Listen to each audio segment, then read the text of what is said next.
Ken. Well, Mike Bellotti said it in his post-game show, which was, it's my fault for what happened that last miscommunication in regulation where the Ducks wanted to get a field goal and they had their offense out there. Well, what happened was this.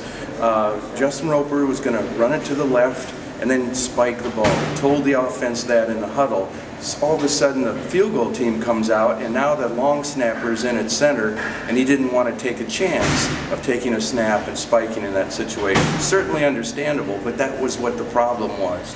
And so the ball is snapped. I haven't had a chance to talk to Evenson, but it looked like he had to stutter his steps a little bit and, you know, just trying to make contact with it. The whole thing was messed up from the start, and it's really unfortunate because the Ducks should have won the football game. I'm not sure they were the better football team out there today, but they played a great game. They were way out of it, and they came from behind, and actually they should have won it. But the defense was gritty. Didn't do too well covering the pass downfield. A lot of that had to do with great pass protection.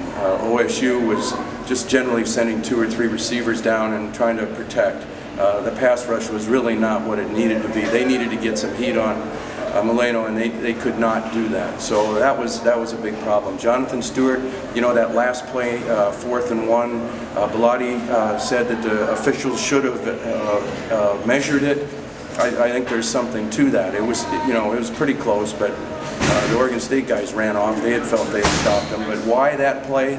We want to give it to our best player behind our best lineman. So it gets down to that. What Roper said is that I normally read that play, but I'm going to give it to the best guy. So best guy was stopped. He played a terrific game. It was a great game.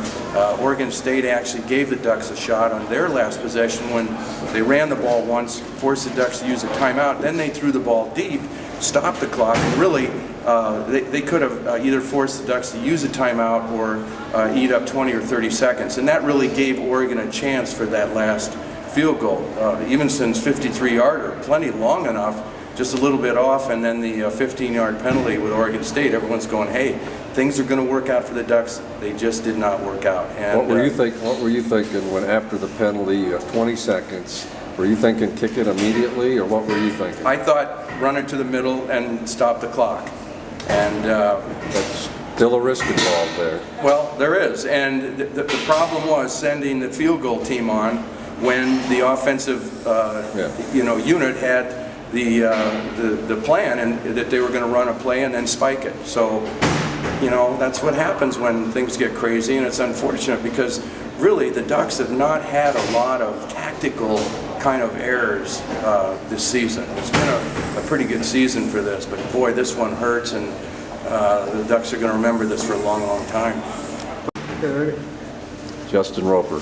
Well, for how good he played, it's amazing to think that Kemp had him beat out, you know, based on his performance during the week. I thought he played great, except there were a couple times that he had a difficult time handling center snaps out of the shotgun, and, you know, maybe a couple of those had a little bit too much speed on him, but he played a great game under the circumstances. And what we saw last week was a bad high school offense.